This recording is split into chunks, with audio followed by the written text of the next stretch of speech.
I have looked into most philosophical systems, and I have seen that none will work without God. In science, it is when we take some interest in the great discoverers and their lives that it becomes endurable, and only when we begin to trace the development of ideas that it becomes fascinating.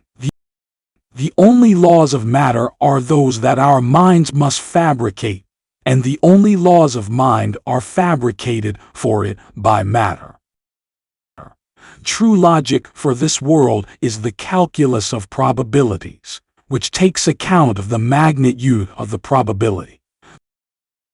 The student who uses homemade apparatus, which is always going wrong, often learns more than one who has the use of carefully adjusted instruments, to which he is apt to trust and which he dares not take to pieces.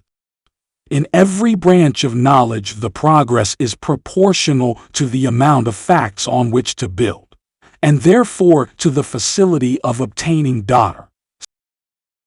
Science is incompetent to reason upon the creation of matter itself out of nothing. We have reached the utmost limit of our thinking faculties when we have admitted that because matter cannot be eternal and self-existent, it must have been created.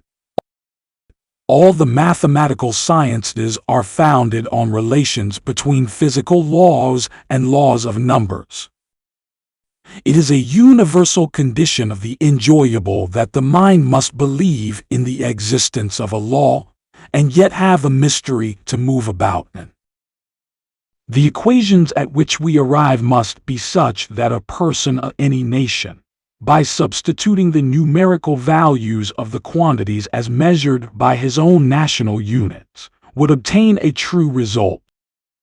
The chief philosophical value of physics is that it gives the mind something distinct to lay hold of, which, if you don't, I have the capacity of being more wicked than any example that man could set me.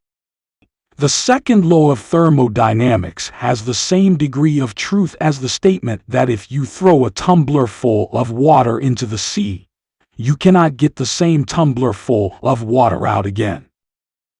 Mathematicians may flatter themselves that they possess new ideas which mere human language is as yet unable to express.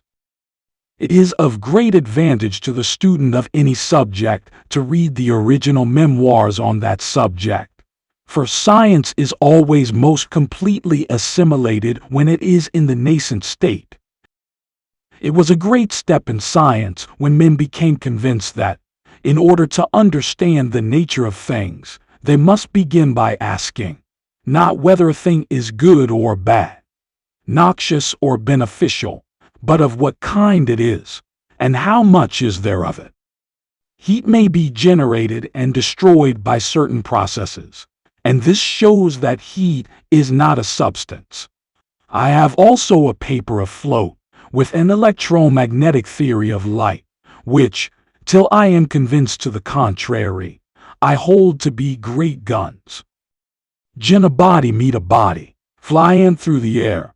Gin a body hit a body, will it fly, and where?